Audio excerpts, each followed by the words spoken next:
prophet Malachi. He lived about 100 years after the Israelites had returned from their Babylonian exile, and his message was directed to the people who had been living in Jerusalem for some time now. The temple had been rebuilt a while ago, and things were not going well. Just remember the stories from Ezra and Nehemiah. Now, when the Israelites first returned from exile, their hopes were high. They would return and rebuild their lives in the temple. All of the great promises of the prophets would come true. The Messiah would come and set up God's kingdom over a unified Israel and over the nations and bring justice and peace for all. But that's not what happened. The Israelites who repopulated the city proved to be just as unfaithful to God as their ancestors, resulting in poverty and injustice. And so in Malachi, we find out just how corrupt this new generation has become. The book's designed as a series of disputes, and most sections begin with God saying something, making a claim or an accusation, and then Israel will disagree or question God's statement. And then God will respond and offer the last word. This happens 6 times. In the first 3 disputes, God exposes Israel's corruption, and in the final 3 disputes, he confronts their corruption. And the overall impression you get from these arguments and disputes is that the exile fundamentally didn't change anything in the people.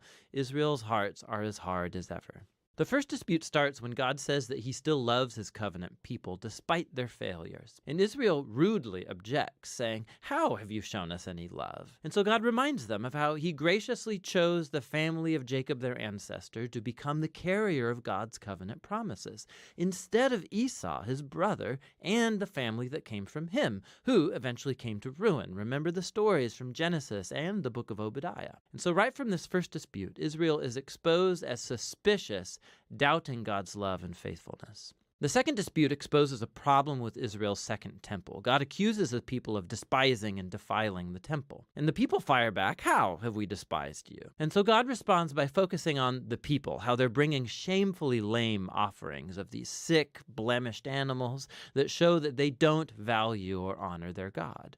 But it's not just the people, it's the priests too who run the temple. They not only tolerate but participate in these corrupt forms of worship. From top to bottom, God's people have proven faithless. In the third dispute, God accuses the Israelite men of treachery against him and their wives, which of course they deny.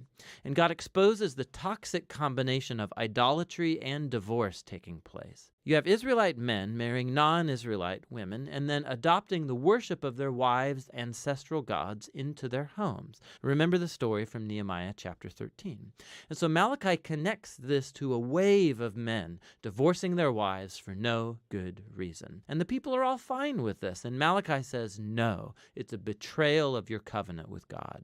And so Malachi transitions into the second set of disputes that confront Israel's rebellion. So the fourth dispute begins with the Israelites accusing God of neglect, saying, "Where is the God of justice?" They see injustice and corruption abounding, and God seems to do nothing. So God responds by saying that he'll send a messenger who will prepare the people for God's personal return in the day of the Lord. He will come like fire to purify his people and to remove idolatry and sexual immorality and injustice so that only the faithful remnant is left to become his people. In the fifth dispute, God calls the people to turn back to him, to which the people say, "How can we turn back?" And so God confronts their selfishness. He shows how they've stopped offering a tithe of their income to the temple. Now, that word tithe just means 1/10. It's the amount of their income and produce that the Israelites were to annually donate to support the temple and its priests. The practice is laid out in different parts of the Torah. Now, we know from Malachi and from the book of Nehemiah that the people were neglecting this responsibility. And so the temple was falling into disrepair. And so God confronts them. He says he wants to bless them with abundance, but only if they're going to be faithful. In the final dispute, the people accuse God and say that it's pointless to serve him. They observe wicked, prideful people succeeding in life, and God does nothing. And God's response, for the first time in the book, is not a speech, but rather a short story about the faithful remnant in Israel, people who fear the Lord, and they love to get together and talk about how to honor God and serve him. And so God orders that a scroll of remembrance be written for these people so that they can read the scroll and remember God's character and promises. Malachi, he's reflecting here on the divine gift of the scriptures, how they point us to the past to remember what God has done in order to inspire faithfulness and hope for the future. which leads to the conclusion of the book.